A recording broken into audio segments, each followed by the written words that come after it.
জুম্মা মুবারক সবাইকে জানাই। সো আজকে চলে আসলাম আমাদের যশোর এয়ারপোর্টের মসজিদে।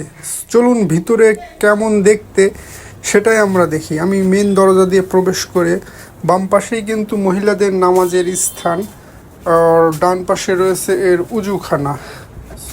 এই যে সেই উজুখানা। আর আমি যেই দরজা দিয়ে প্রবেশ করলাম সেটা হচ্ছে এইটা। সো চমৎকার কিন্তু ভিতরের এই মসজিদটা, যদিও মসজিদটা অনেক পুরাতন, তারপরেও কিছু সংস্কার বর্তমানে করা হয়েছে, যার কারণে মসজিদটা কিন্তু অসম্ভব সুন্দর। আমি যখনই যশোর এয়ারপোর্টের দিকে যাই চেষ্টা করি মাগরিবের নামাজটা অন্তত এই মসজিদে আদায় করতে। সো এটাই হচ্ছে সেই শুক্রবারে গিয়েছিলাম। সো মাগরিবের নামাজ এই মসজিদে আদায় করতে গিয়েছিলাম। সো দেখাই যে ভিতরে কেমন পরিবেশ, বাইরে কেমন পরিবেশ।